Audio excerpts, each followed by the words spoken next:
In this episode of the Musicpreneur podcast, I spoke with a good friend of mine, DJ Sean P., producer, creative entrepreneur, and more. I've known this guy for over a decade now, and I'm not lying when I tell you that when I sat down and spoke to him, listening to his story, I was truly inspired from the core of my soul. He started out sharing his love of hip hop and what brought him to becoming a DJ and eventually starting his own creative endeavors, from filming to producing podcasts, to doing everything from licensing his music to animated commercials, TV spots, and more. He breaks down the importance of building a sustainable music and creative career, something that's often missed and never really talked about. And again, this episode is brought to you by DistroKid. More on them later.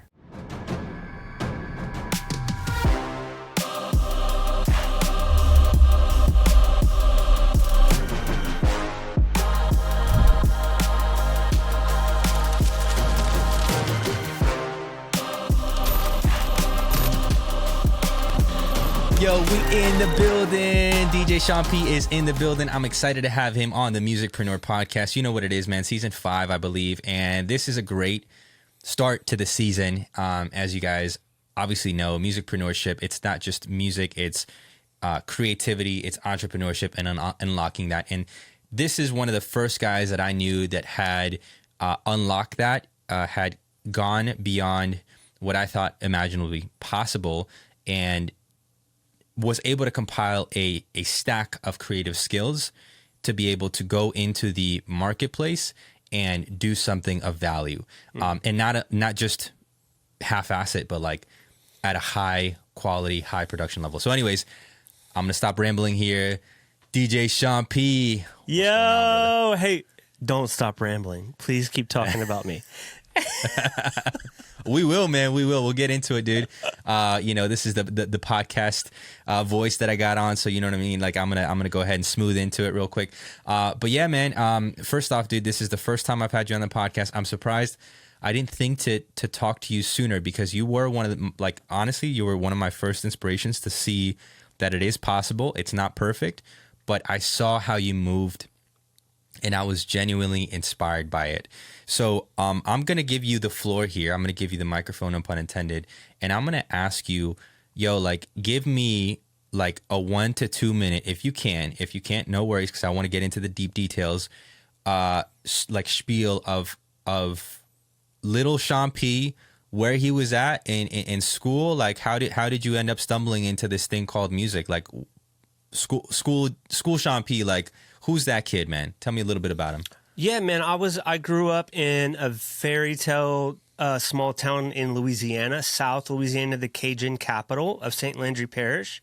It was a very thick cultural place. Literally, we had a Zydeco radio station in elementary school. We were taught to play Zydeco instruments. In first grade, you start learning Cajun French. So it was a beautiful town.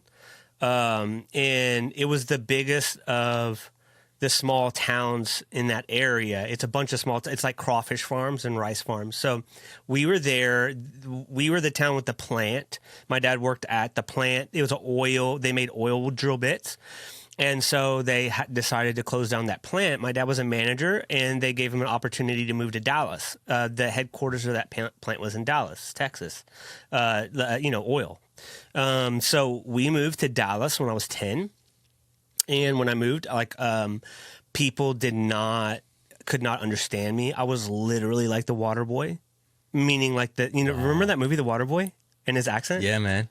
Yeah. Bro. Okay. So this is around the time of Cypress Hill, and Snoop Dogg was about to come out. But this was a time of like Crisscross, Cypress Hill. Vanilla Ice or Mix-a-Lot had introduced, and Beastie Boys had introduced like hip hop to pop culture. And so that was in the zeitgeist. Like my cousin, I was the youngest of the generation. So like I had like 10, 15 cousins or whatever. So I was the youngest. So I got to I was exposed to a lot of teenage culture as a young kid, Jason and all that stuff. So music was a thing, but I was a very imaginative kid. The reason I brought up that early is because I grew up with a lot of freedom, a relatively safe town in regards to, like, you know, violence. The violence wasn't really a thing. People got along. It was a segregated town. I grew up in a segregated town.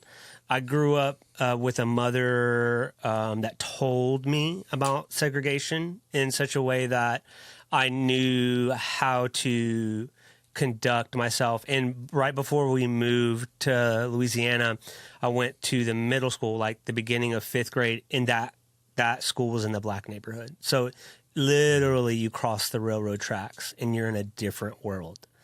This episode of the Musicpreneur Podcast is brought to you by our good friends over at DistroKid. DistroKid.com, in my opinion, is the best platform where you can distribute and market your music as an independent artist, without breaking the bank, of course. Now, they have a lot of tools, features, and resources for you to utilize as an independent artist to scale your music career and also to be able to build out your catalog. One of the most important things that you can do as a musician or as an artist is build out a solid catalog that can build recurring revenue month after month. For me personally, I get anywhere between $50 to $100 off of my music passively through DistroKid. This does not include any opportunities for sponsorship or publishing that I get through my music. And of course, it doesn't consider anything that I do beyond that, including my own content creation, agency, my podcast production agency, consultation and coaching services, and more. As a musician, it's important to get to know your business and your numbers, but at the end of the day, it's also important to partner with the right companies to ensure that your product, your music, so on and so forth, is taken care of appropriately, and DistroKid does that for independent artists. If you're not already a part of the DistroKid community, go ahead and sign up to distrokid.com/VIP/Nico Santana for percentage off of your first year's annual membership plan. Thanks to DistroKid for sponsoring this podcast episode. Now back to Sean P.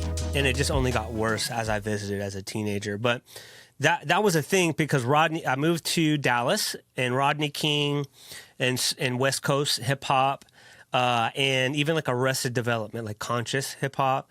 We moved into an apartment complex in Dallas, and it was all black kids. And so I learned how to play basketball, and we had like Charlotte Hornets just came out. And so me and my Mexican friend had a gang, and our gang song was the Snoop Dogg song, whatever that 1, 2, 3, into the foe. So long story short, it was a culture shock, but it was very welcome because I was a kid and I loved it, and I loved every bit of it. And it wasn't negative to me. I didn't know any better. And so basically by the time middle school and high school came around, I got into the alternative culture. Alternative rock was popping. And then there was alternative hip hop. There was always alternative hip hop, but like Wu-Tang Clan.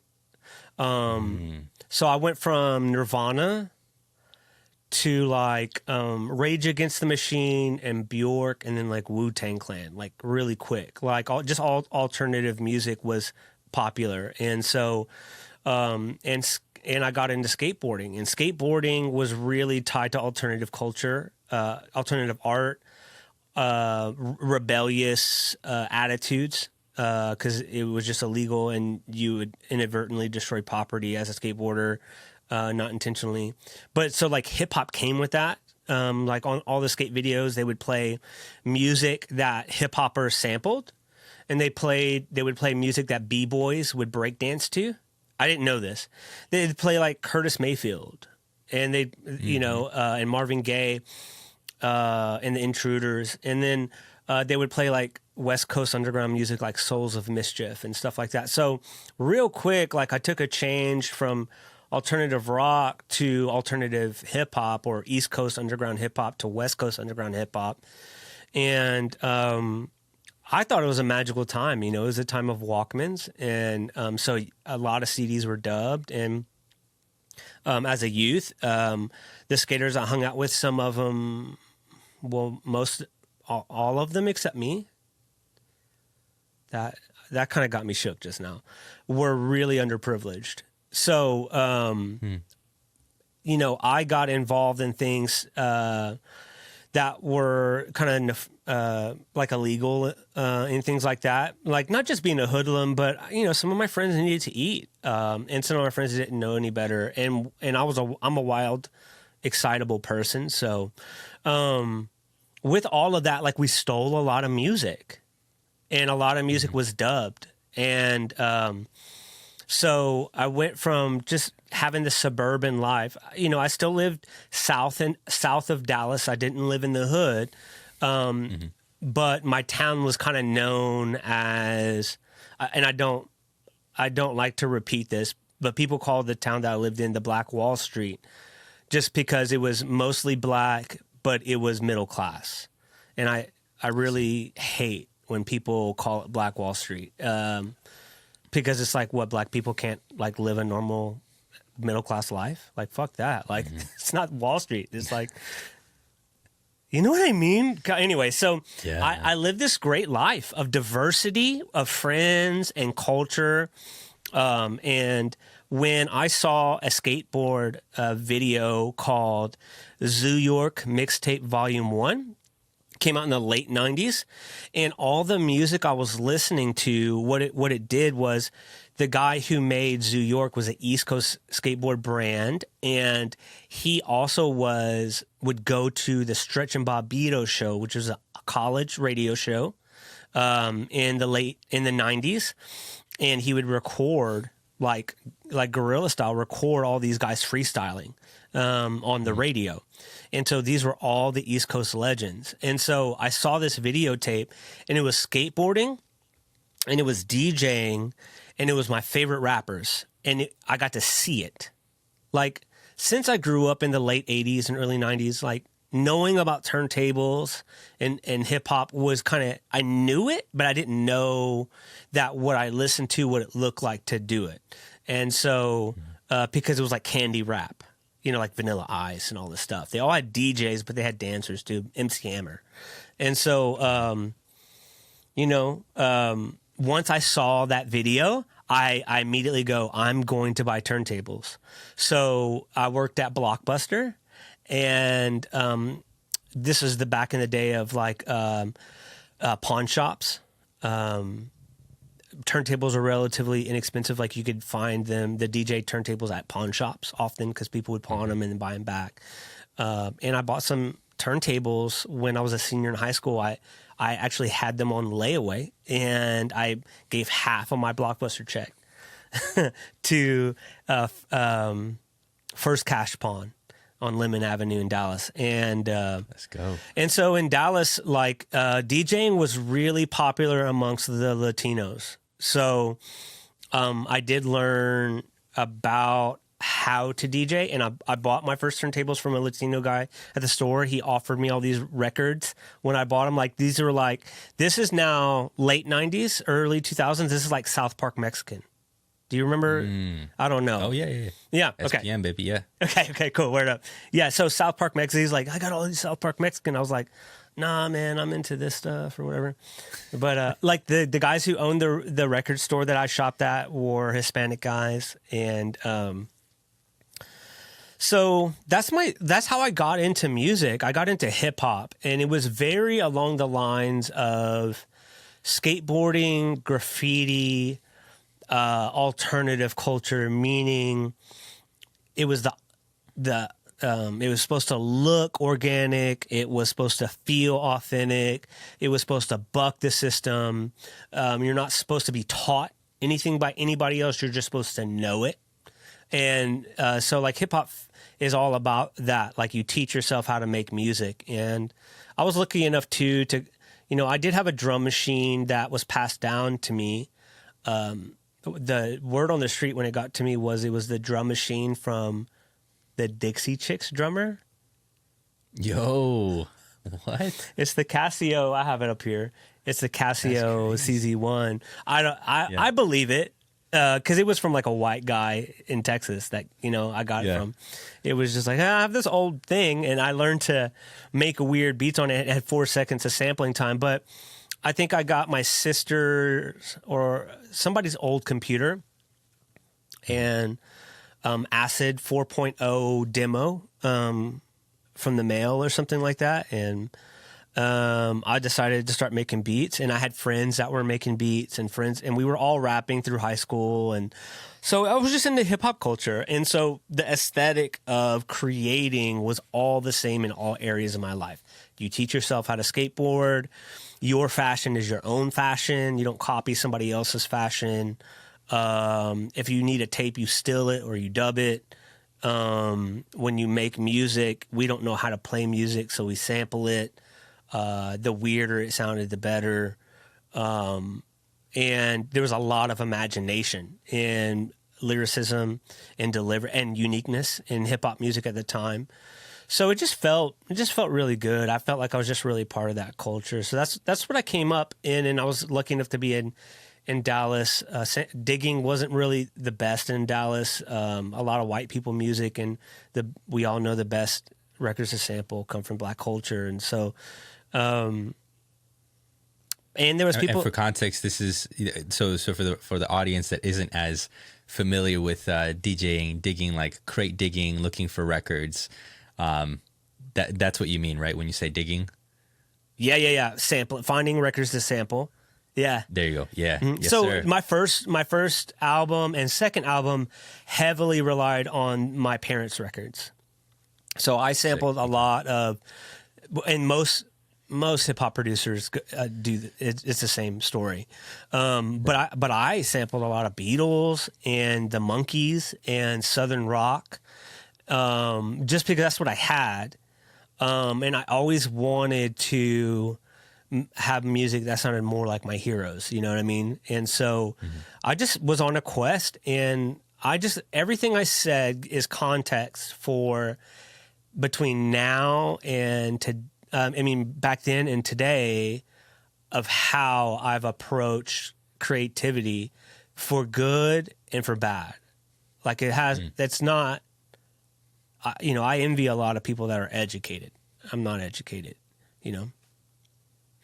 No, man, I think so. I want to highlight a couple things about you, because you are like accomplished, right? And I think an accomplished man is an educated man, right?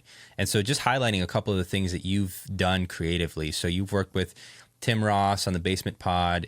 You're a creative collaborator for an upcoming podcast network. You've had music placements, commercial placements for Disney, New Balance, indie artist, film scoring for several indie films. Bro, you've toured with Propaganda. You've been a communications director. You've created a path for yourself and your unique sound that, even though you say you're not a successful music artist, like that's so to me it's relative, right? I mean, there's gonna, like, we can get into that, like, but the fact that you've continued on is a success in spite of perhaps not achieving the things that, like, we've set out for, like myself included, right? And then on top of that, you're also sound wave engineer, light wave engineer, like you're an audio video creator. So like I want to get to know the BTS, right? The behind the scenes stuff of all those accomplishments, which is why we laid the groundwork on like on the foundation of your story, to see how you think creatively, where you came from, and then moving forward, like, okay, we've talked about your accomplishments, but let's get into like the nitty gritty. Like Nacho Libre says, let's get into the nitty gritty and talk about some of those challenges, because we see the highlight reel on social media all the time, right? Yeah. But you just touched on something that you felt like, yeah, it's for good, but for bad. So let's get into like, whether you want to talk about like the professional challenges, or also maybe behind the scenes on like some of the, mental health struggles that have kind of interplayed into that. Like, let's open it up a little bit, man. So I've talked about your accomplishments. Like, walk me through now your career as a musician, as an artist, as a creative, as an entrepreneur. Like what that's been like, and you could start wherever. It doesn't have to be chronological. Yeah, no, I think making music as a teenager, like a lot of us do in bands and in groups, sometimes that trajectory starts and stops real quick. Like a lot of the bands I looked up to in high school, they went to college and stopped, and I did go to college. I didn't finish with any kind of degree. I went for audio engineering, and I am so grateful of that 2 semesters of the audio engineering program, because I never heard bass before, to be honest with you. Like, my idea of bass was the trunk rattling sound, but I remember being in the studio and the teacher, we were at a console, and he goes, okay, I'm gonna play 2 kicks for you. Here's a kick drum, and then here's another kick drum. Which one's a good one and which one's a bad one? I liked the bad one because it sounded like my car and it sounded like my headphones. And the other guys were like, yeah, dude, this other one has bass. I was like, what's bass? But that's the funny part of it. But the best part of it was the first semester of the audio engineering class was all about the science of sound. And I also had to take piano, music theory, percussion, all those things. I was a horrible performer. I mean, I was really bad at piano. I thought I could be good at percussion, and I wasn't good at it. And but music theory was math and science, and math and science always came very easily to me. I always felt very creative in like English. What do they call that? Language arts. Always felt very creative in it. But I did have learning disabilities. I did not go through school diagnosed with any learning disabilities. As an adult, I've come to learn about some disabilities that I've had because of my children, and then because of doctors kind of prescribing medications. And doctors are great because a lot of doctors that at least I've experienced, they won't want to label you, but you realize you're like, oh, I'm taking Ritalin now. Oh, I'm taking a mood stabilizer now. Oh, I'm taking Xanax now. Oh, you know what I mean? Like, you start to go, it's not about a label, but you recognize over time, like, oh, the reason my son and my daughter are in a dyslexia it's because the words used to float off the page for me too. Like, I'd look at a book and words would float. You know what I mean? And like, wow. Okay. But I learned how to deal with that in school, and I made great grades, but my effort, I was a rebellious kid. Like, I was looking for leadership and guidance as a kid. And so, I didn't do team sports. I did individual sports, but I had the capacity and the ability to be in high-level classes. And when I made very good grades, and my teacher would ask me to go to the next level, and I would say no, And so I guess looking back as an adult and then having kids in high school, I'm kind of like, damn. You know what I mean? And then when you move on into the adult professional workforce, I'll back up and say I was in bands. I made music, local music, local bands. I performed locally in Dallas and became accomplished in my scene in Dallas. We won like Artist of the Year for the Dallas Arts Publication. And I competed and beat battles against people like S1, who made Power.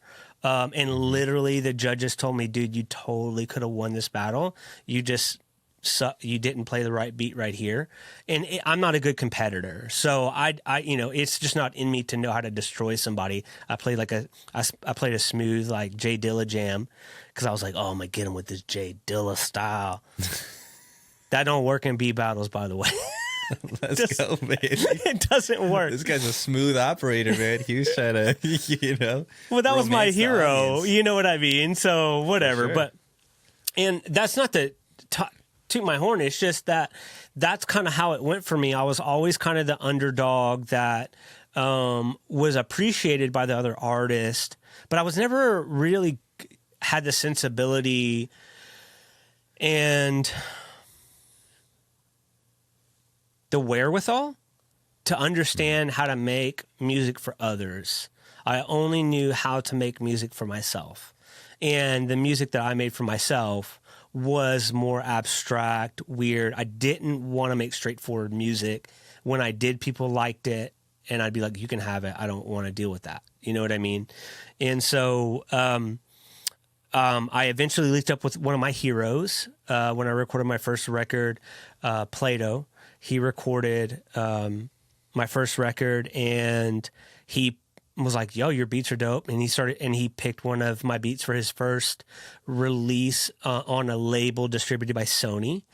And he was in the publishing system, and I got to work with him on some of that stuff. And he came off the road a couple of years later, and we developed a friendship.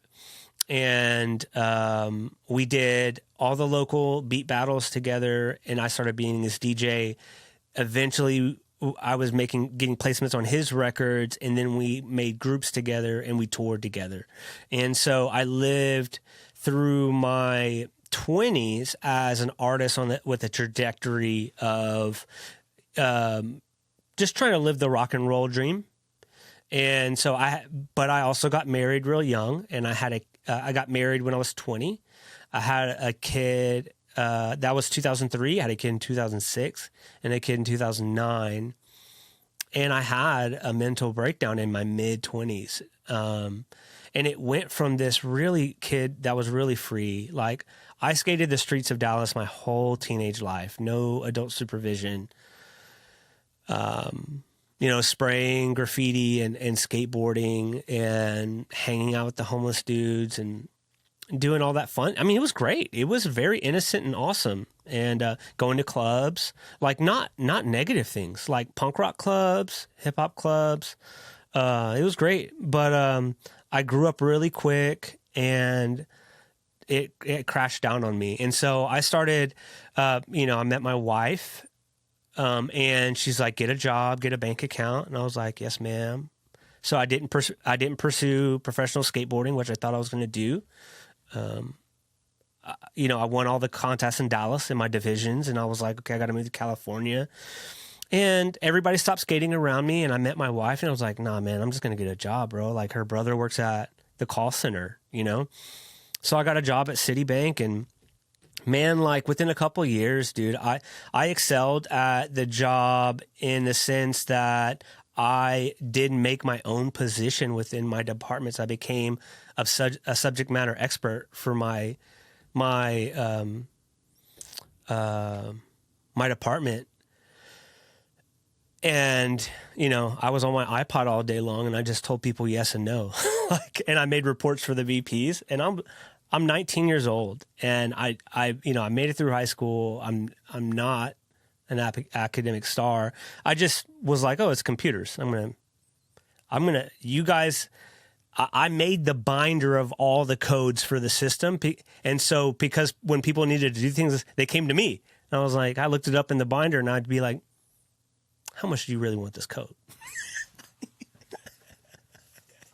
Did you go through these steps? I was ego tripping. I was tripping. But I had I started having suicidal ideations while I worked there, and I didn't understand it. And so I went through like a depression, suicidal ideation type of thing in my mid 20s. When I came to understand are those things started early in life for me. I just didn't understand them because I had all these outlets. I would skateboard constantly. I was obsessed with the things that I was doing. And just like the way I became obsessed with making music, there was always an obsession in my life.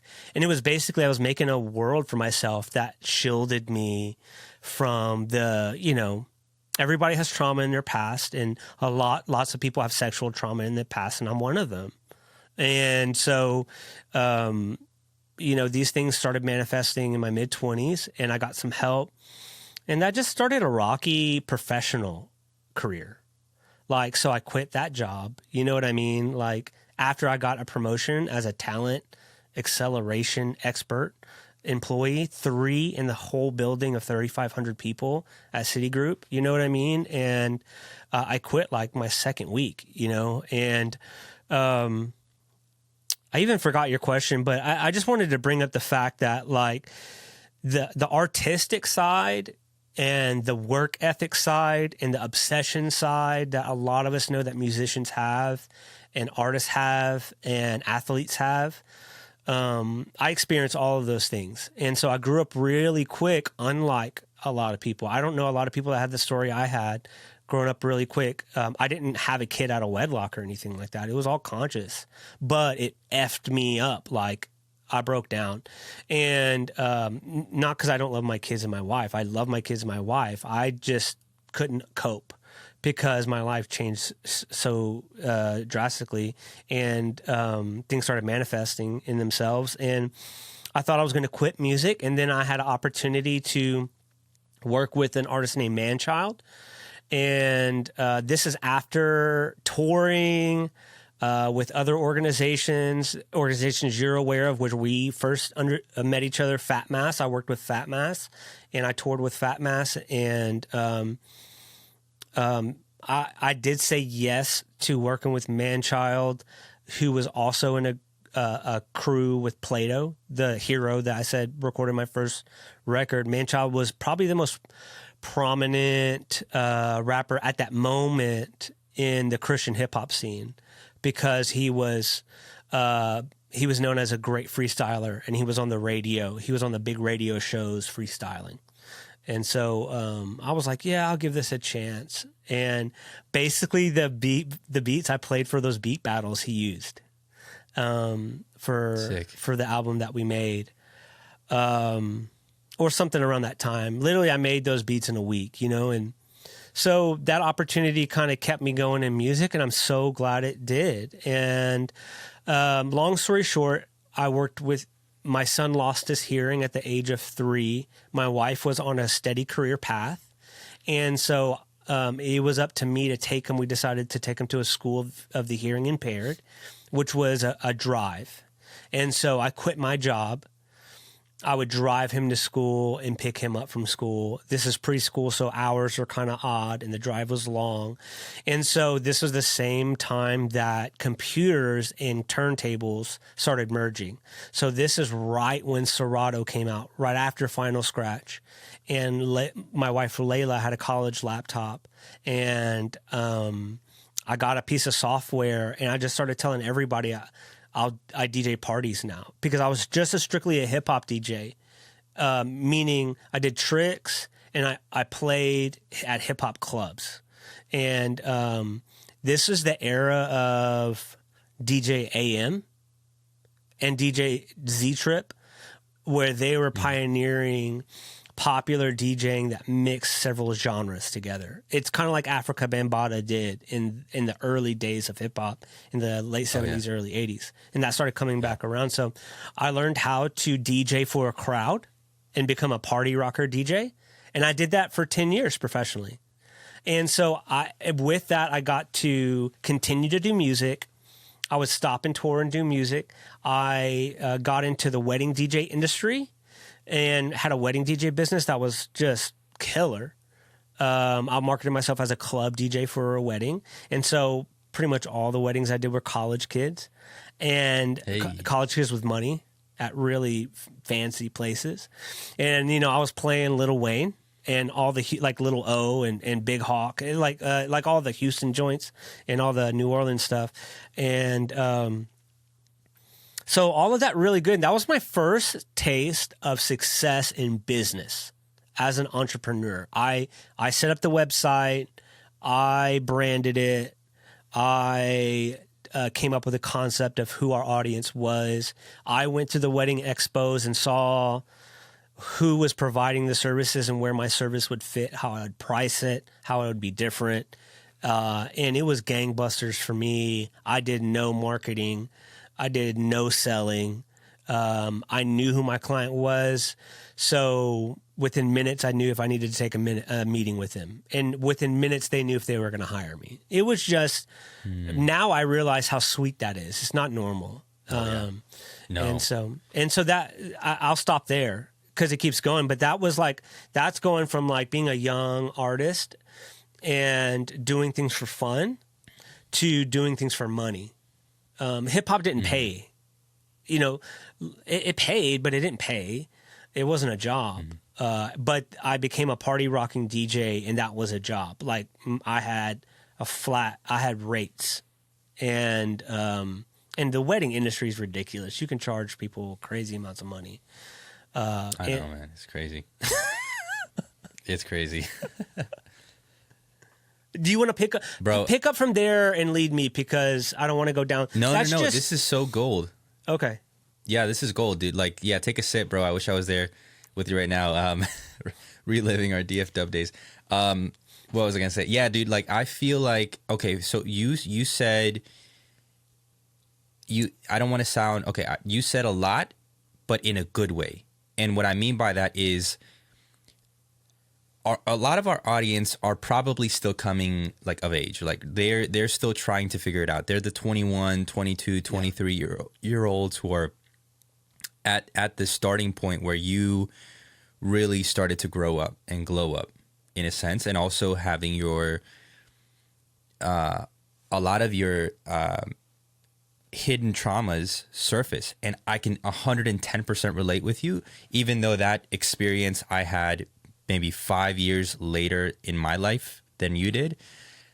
I went through the same thing, man. And it's funny because there is something about artistry and musicianship and the world of creatives that allows for us to get lost in that, and not reel it in and deal with some of the issues that led us to go to that place in the first place. And it's a beautiful place to be, by the way. Like, I feel like creativity, creating something from your pain that is beautiful, that resonates with people, that is beautiful, because you can communicate in a way that other people cannot. And then there's this whole like universality to like the artistry and all that stuff, and like being able to speak into the suffering of mankind. But without getting to like philosophical here, I think that it is important as human beings to like then address those things. And I feel like that's where like the 27 Club comes in for like a lot of artists and, actors and so on and so forth, because that is that typically the coming, you had it earlier, but like that is the kind of coming of age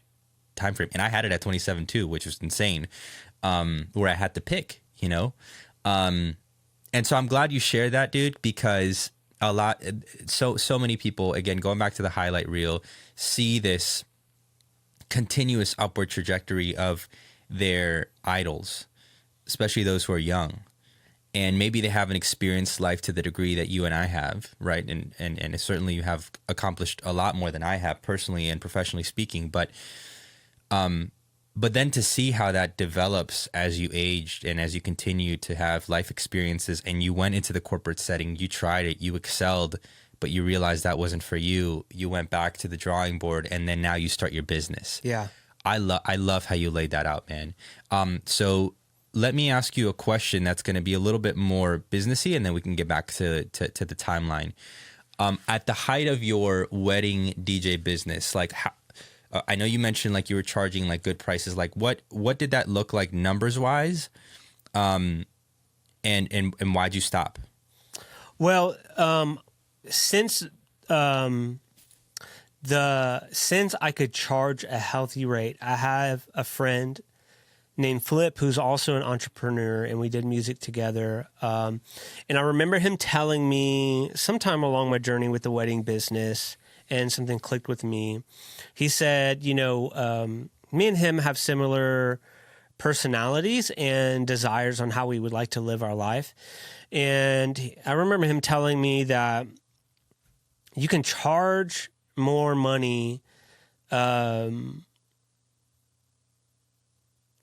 can charge more money in this hand. He didn't say it, but I'll put it like this. You can charge more money for this client so you can give something away to this client. And so that really opened me up because I think my rates were already going up by that time, because I learned real quick that having a low rate gave you a poor client in that industry. It was really quick. It's just like, no, I do not want to work with that person, because people are going to take whatever they can get from you as soon as you offer a value product in that industry. And I'm not a value product type of guy. I'm just not. Some people are. I'm not a salesman. So I want to point that out. So I've positioned myself professionally that I've not, I've purposely tried to develop services and products that allow me to live the lifestyle I want to live without being a salesman. And I know that's crazy. So what you and everybody else knows that's listening to this, does that mean there's a cap on my income? And I'm okay with that. So I work to my desire. So it looked like 4 to 5 weddings a month. And I went from $1,500 to $2,500 a wedding within my career. I owned all my equipment. I only had one product. People weren't able to dictate. I made a custom package for a client and told them the product is not going to change, because as soon as you say you don't want this, it's going to suck. So you know what I mean? I had the flexibility because I had margin in what I charged. So I could be like, man, okay, look, if you need $300 less, you can have $300 less. And I also got to hire my friends to work with me. I'm also a very sociable person. I'm not a loner. And so I hired Sammy Blaze. I hired Flip. I hired Paul. And we worked together. Me and Paul actually started the business, but he moved on really quick. And so the money looked like an average salary, $40,000 to $50,000 a year, working 4 to 5 times a month, in 2 seasons of the year. That's crazy, man. That's insane. And that's so good that you bring that up, because there's 2 routes, and I'm going through a coaching program myself, and the way that the coach says is like, you can either build your life around your business, or you can build your business around your life. And I had kids. I had small kids, Nico. Yeah. You see what I mean? Yeah. I was driving them to school. Right. But that's the thing. Your priority as a present father, as somebody who wanted to be there for their kids, who did not want to be dictated by the corporate setting that you lived in before, and who acknowledged perhaps the confines of that environment. And much like to your point about earlier being a skateboarder, kind of a rebel, right? There was kind of that freedom that you had in structuring your business as such, where you could still do the creative stuff. That's it. On the weekdays and weeknights or whatever the case was, minus the weddings, and sustain yourself. And I think a lot of us creatives, like myself included, and maybe I'm just speaking for like a very small portion of the population, for a very long time thought, you're all in or you're all out. And there's such a beauty in being able to structure, like I said, a business around your life where you can sustain yourself in a way where it's not incredibly lucrative as a whole, right, in totality, but the price points that you're charging for the services that you're offering are high enough where you're A, attracting and retaining the right clients, and then B, not having to work yourself to the bone so that you can sustain your lifestyle. No, and it actually I love that. Yeah, it actually let me be more of the person I wanted to be. I'm a guy who likes to, if I'm into something, I'm into it, and I like to learn the ins and outs of it, and to a fault at times, but so I really developed that product. That's what I'm saying. Like, I didn't have the product fully developed right away. But I got to the point where I was so confident that I was like, I know what you need more than you know what you need. You know what I mean? And and I was able to provide it at a price point. So the price point I picked was a mid price point. It wasn't. So if you go to a wedding expo, there was a booth of that would have like 5 salesmen at like coffee, like what are those tall round tables, you know? And there was a numbers game, and they were salesmen there. And what would happen is you would get a college kid at your wedding that did not know how to DJ, but you paid $500 and they were there making a numbers game. Then I saw the really fancy booths that had like huge sound systems, smoke, and amazing light packages. And they were more personalities. They were more like radio DJ personalities. They played games. They interacted on the microphone a whole lot. And so I realized, I was like, look, I'm going to DJ like a DJ at a nightclub.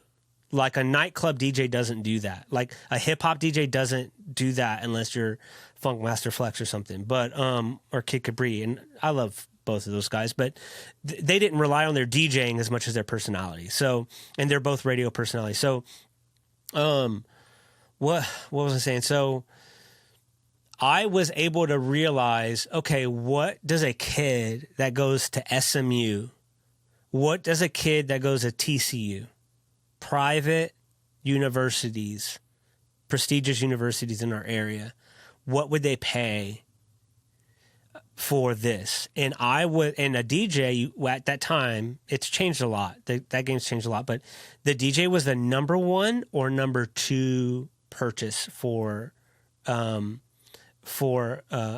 young couple. And so literally I was of the age that I had Ray-Bans on. I was skinnier than I was now. You know what I'm talking about? I had like a fresh fade. Like I looked like the guy they wanted to have at their wedding. And it just all worked. It all worked. And I was able to position myself easily. Almost like hip hop. I never questioned my identity in hip hop.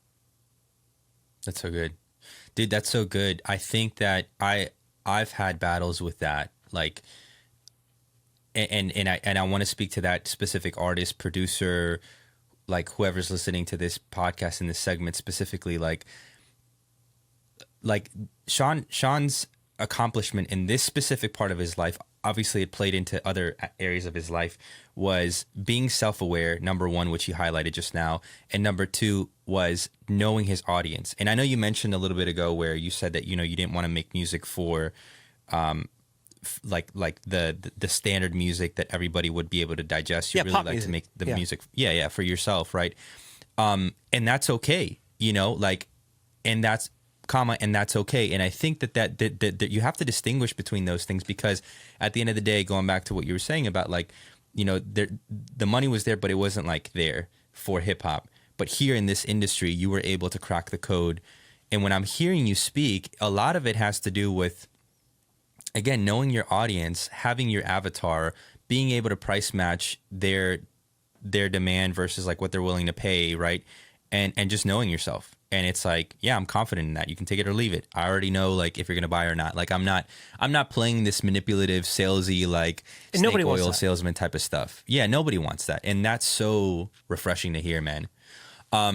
Pivoting a little bit, because I did want to touch on this, because we talked about maybe one of the 4 things that I wanted to talk to you about today, in terms of like the talking points. I wanted to hear about your story, obviously, to set the stage for this. But so now you're collaborating, you've collaborated with artists, and now you're kind of in the I would say semi, because it's like you're still DJing, but like it's still a very professional setting. It's still it's B2C ultimately, so it's not like B2B, right? You're not selling your services to another business, but still it's within that parameter where you're packaging a product, you're selling it without necessarily having to sell it, because you've marketed yourself and branded yourself in that way.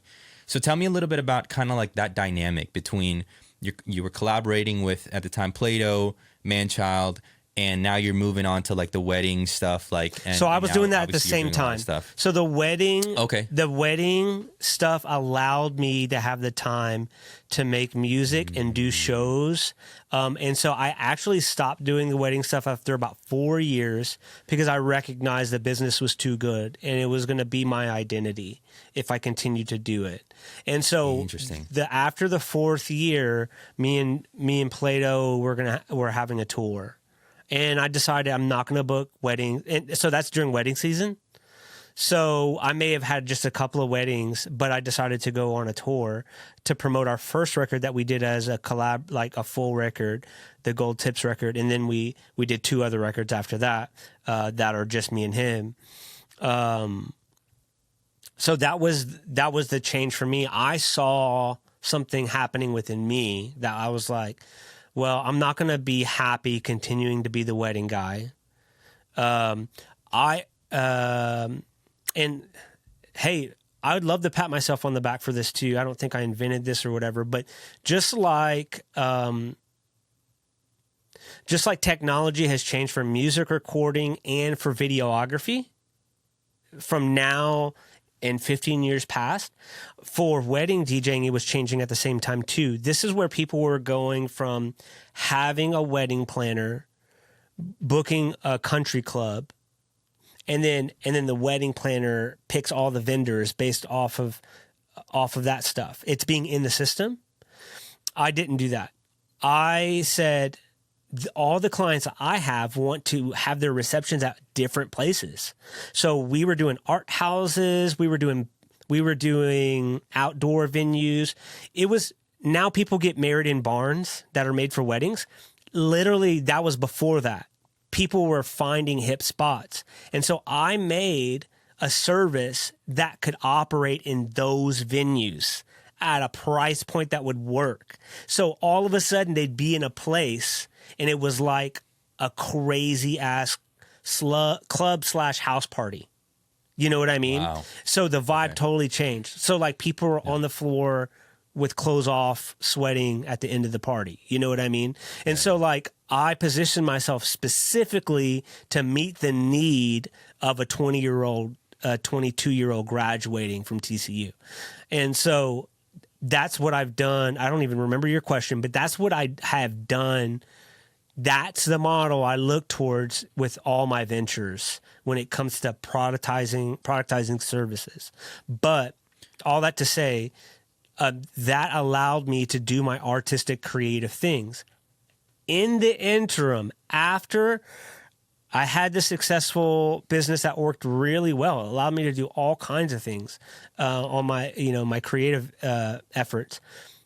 That after touring and making these records, I got notoriety from people that own businesses. So my generation is the generation of like the first generation that had like degrees and couldn't get jobs, so they had to make their own companies.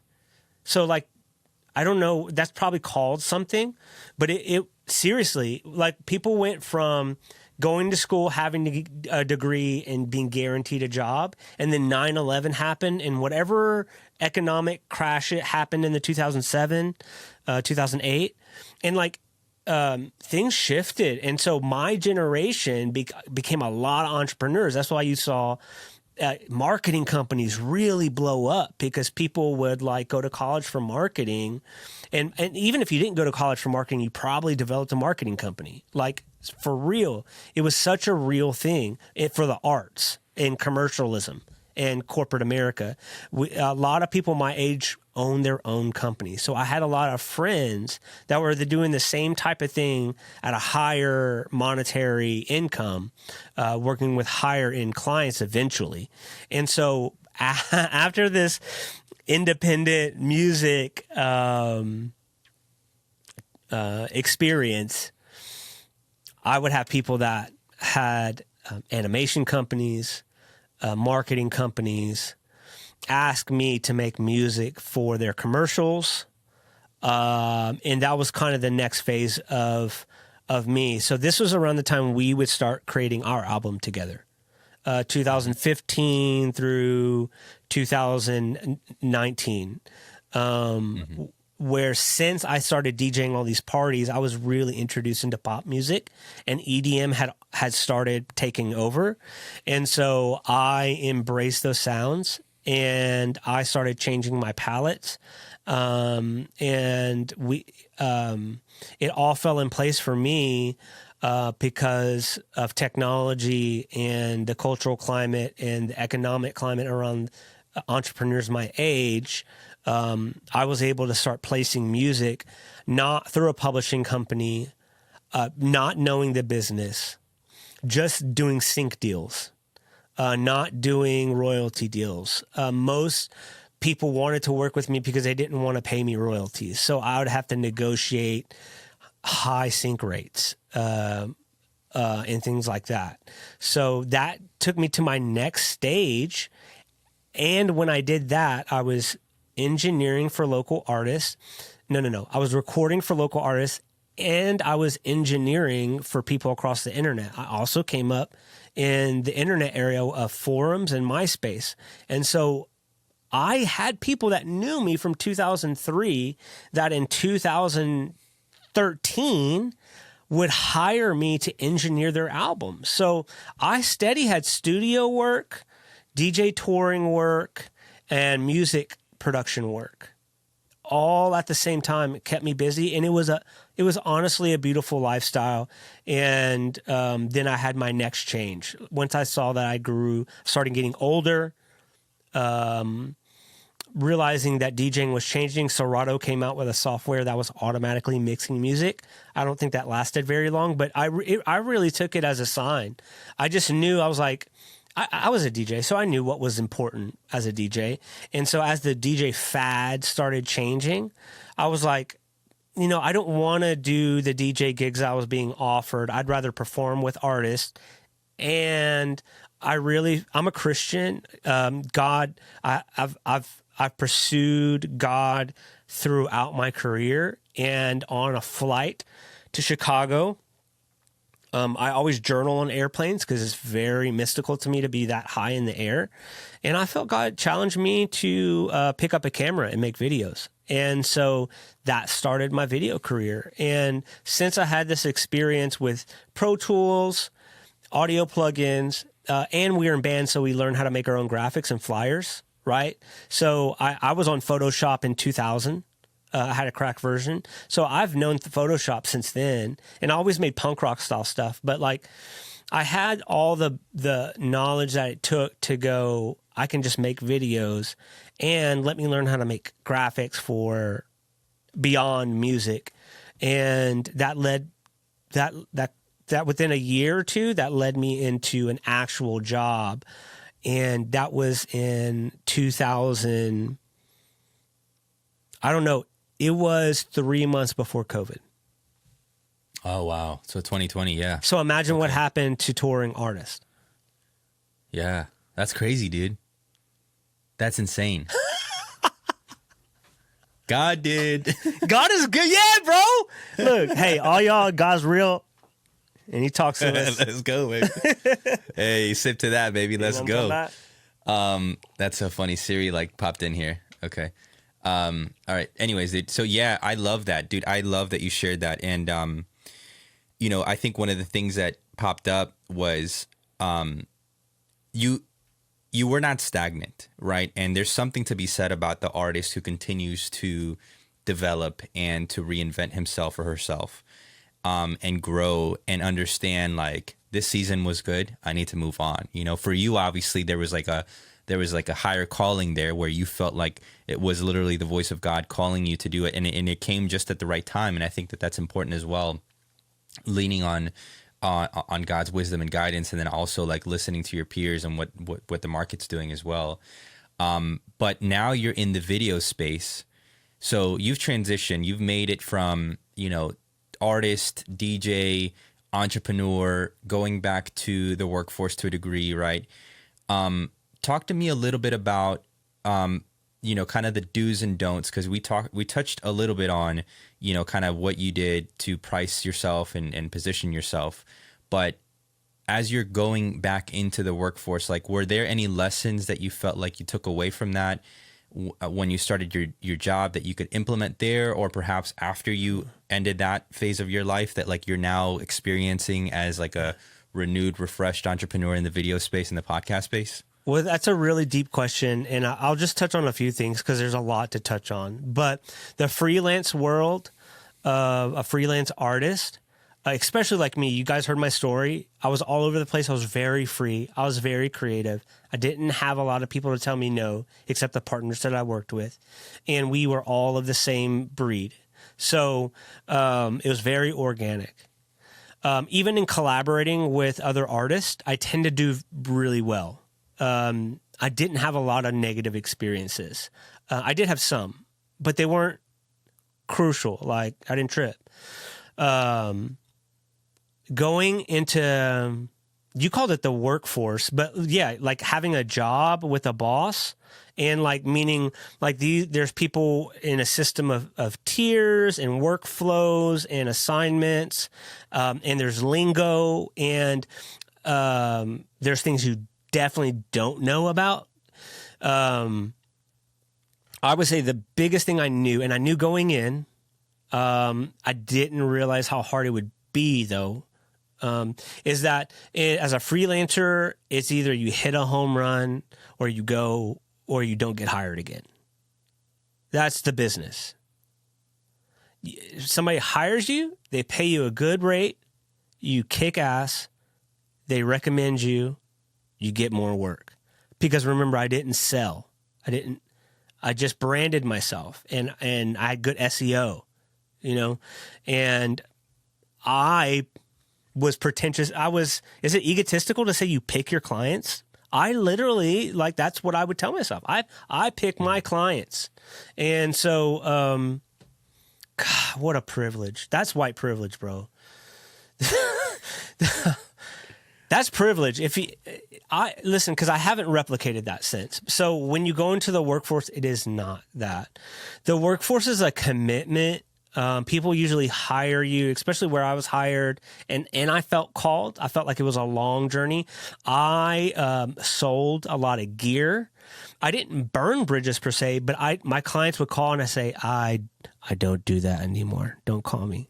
I love you. I don't do that. Do you have any recommendations? Nope.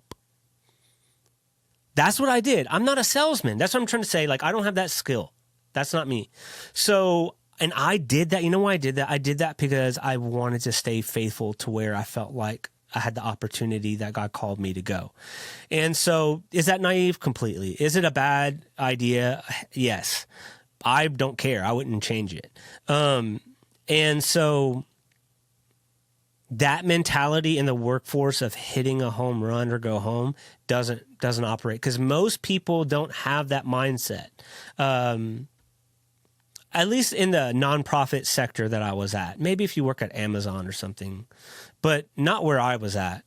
And again, I wasn't in sales. So I started as a creative professional, meaning I helped accomplish the digital creative initiatives. And then I quickly became the team lead. And then during COVID, my boss transitioned and I became, and our company, our church reorganized, and we turned our creative department into a communications department. And I became a communications person. Look, people go to school for communications. Did not. But what I learned that all the stuff I started doing at that job was communication. So we did PR, we did marketing, we did communications, and then we did creative media. So I came in with the skill set for creative media to knock it out of the park.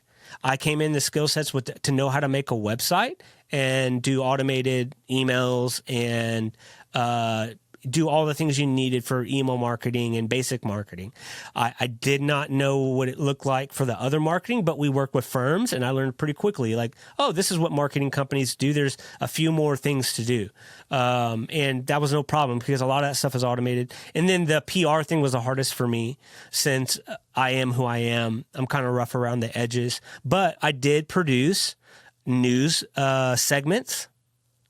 I produced news segments. That's not a good idea, but they were dope. and I produced mass mailers that cost, hundreds of thousands of dollars that went to all of DFW. You know what I mean? Which is a huge area, millions of people. So I don't know if I'm answering your question. I forgot your question.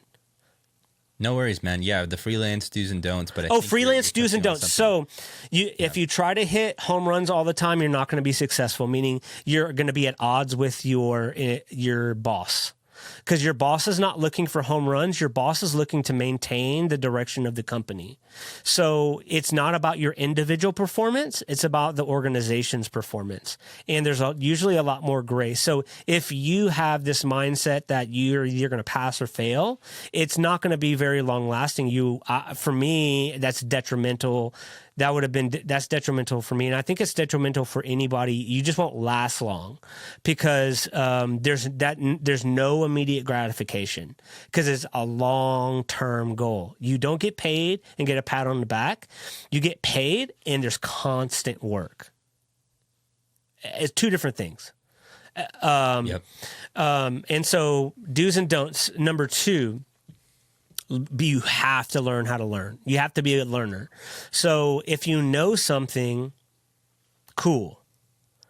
But if you're not willing to expand on the areas that you know, you're not going to be able to meet the needs of your organizations because most organizations are fluid in this market, and especially in organizations that deal with people. I guess, do they all deal with people? But like we dealt directly with people. And so our goals were to communicate initiatives with people to help them connect and be a family and to grow. And so like if I didn't learn how to use masking in Photoshop, my graphics would have never cut it. If I never decided to learn how to do some SEO, it would have never worked. If I would have never learned how to communicate, this is it. Sorry, big thing. I am a creative in the sense that I belong in a writer's room is something I've learned. Now is a good thing. When I think of ideas, they're sticky notes. They're not full conceptualized ideas. They're things that I go, there's something to this. So when people come to me and say, hey, we need to do this, I go, where's my portfolio of sticky notes? I got boom, boom, boom, boom, boom, boom, boom. Peace. I'm going to go do it because I have all this ideas to work with. Like I know how to execute these ideas. It did not work in the work organization. Like people were not willing for me to say, okay, let me go do it. People wanted me to explain it. People wanted me to write storyboards. They wanted me to be able to show them before we did it. And there's budgets and all these type of things. And you have to work with people that don't work on your level. Other creatives, you can talk to them like that, and there's an emotional attachment to the language. There's an ideation where they can imagine it in their head. But then you go to work in the workforce, and people cannot imagine in their head what you're saying. And people do not feel the emotion you feel when you say, we got to use an 8mm texture on this version because we're doing retro. It's supposed to be nostalgic. And then once we do that, we hit them with the HD. They're like, what? They don't know what that, like, that evokes an emotion. But to them, they're like, what is it going to look? I want mine to look pretty. I don't want it to look ugly. And I'm like, it's only going to look ugly for a little bit. And then it's going to look pretty. Like the ugliness is going to help the pretty look prettier. They don't get it. None of that happens. And so the communication of creativity is a skill. I'm not very good at it. Your favorite YouTubers are extremely good at it. And the creative rooms, I would also say too, then long story short, you need to learn your role. So if you're a multifaceted creative, you have to recognize where you fit in the project. You have to be willing to change. You can speak your voice, but it might be better to hold back, develop good communication with somebody that has those skills or learn how to have those skills and be able to present ideas and be fluid along the way. Know that your good idea is going to change. It's not going to be the thing that is the final product most of the time. And when you do have those clients that trust you inherently, it is a blessing. You want to keep them unless they're laundering money through Bitcoin. I love how you ended that, bro. Dude, that's amazing. Those are some freaking gems right there.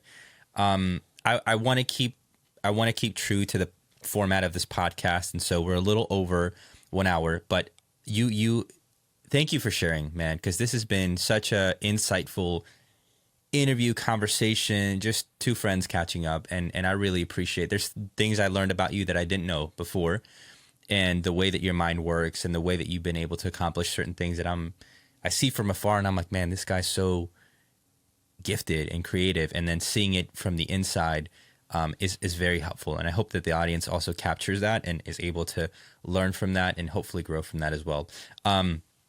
I'd love to have you back on to continue sharing more insights, especially as you continue to unfold and develop this new phase within the podcasting realm, because I definitely want to touch on that soon. But for the audience who is now getting introduced to the wonderful world of DJ Sean P, bro, where can they find, where would you want to point people to? Well, my platform of choice is Instagram. I haven't posted in a year because you need to, bro. Because, and I'm keeping it 100, y'all. Guess what happened? I started taking medicine again in a year for my mental health. So I've been and it really has changed. So I've changed my focus from my creative endeavors to how can I feed my family? And so I've been working, and a lot of clients that I've worked with have not allowed me to share the work that I do because there's NDAs and non-disclosures and things like that. So I have not made my own videos, but please follow me on Instagram /DJSEANP. That's where I live. I do have my links are there. My company is called View Creative LLC, and that company is the company that produces digital content. And my goal has been to produce video podcasting, and I've had some success in that realm. I have not shared a lot of that success with the public, but I am working, and I am having successes and failures at the same time. Failures that I do consider successful, by the way, because number one, I'm making money, praise God. And number two, I'm learning a lot from my failures. I think in this world of digital media, we have to change so much. One of the things inadvertently that I've come to find that is needed is film scoring or audio for video, custom audio for video. I do that now a lot. And then I also do trailers and promo videos. And so creative digital videos, that's been a niche that people have come back for me. But y'all, like one thing I didn't talk about is the development of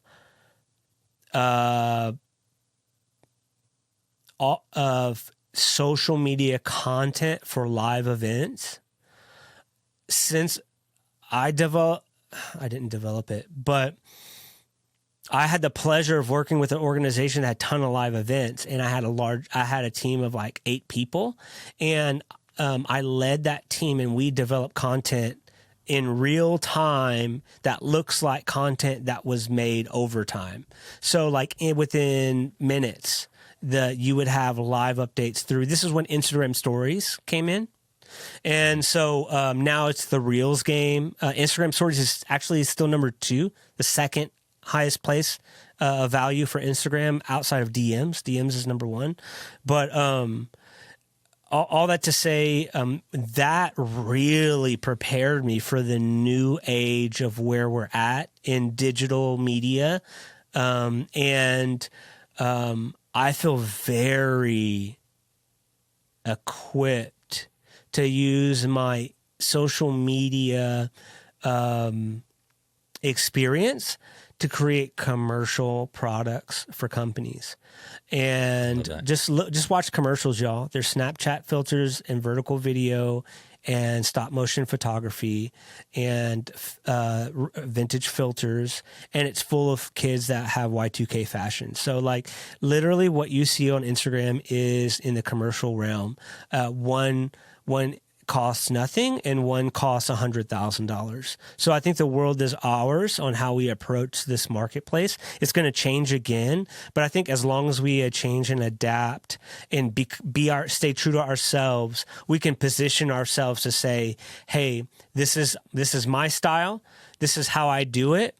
If you want to do this, we can do this at whatever level you want. We could do this at a very expensive level, and we can do this at a level that'll meet the needs of your organization.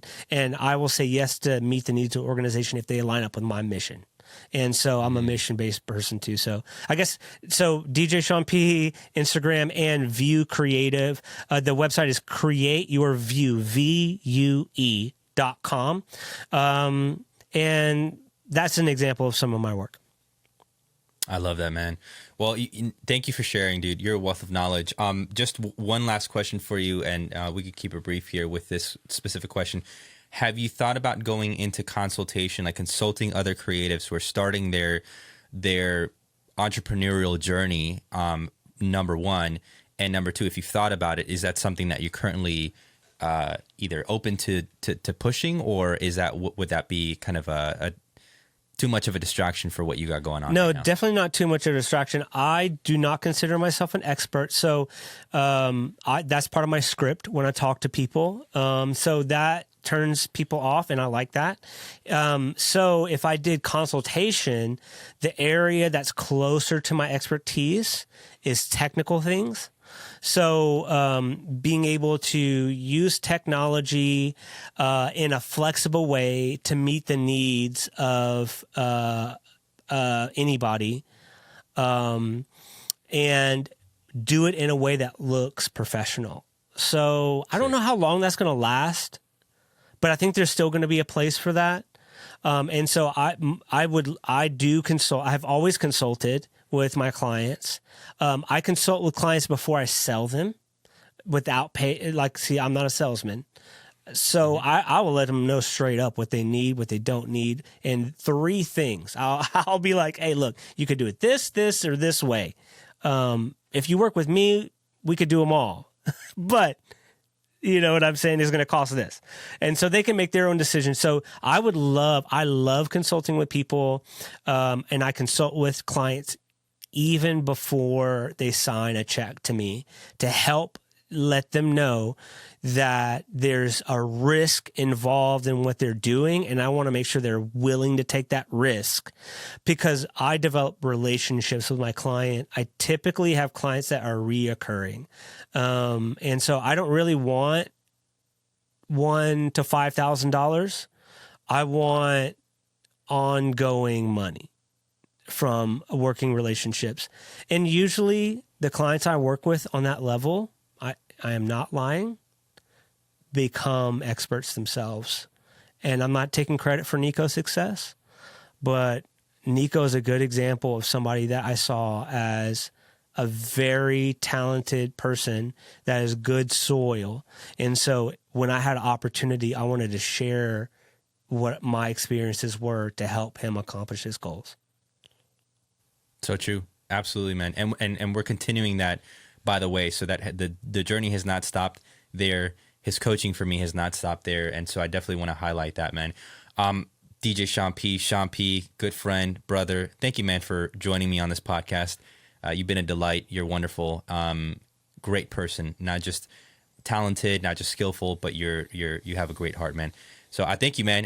Any parting words, anything you want to say to the audience before we wrap it up here? Yeah, man.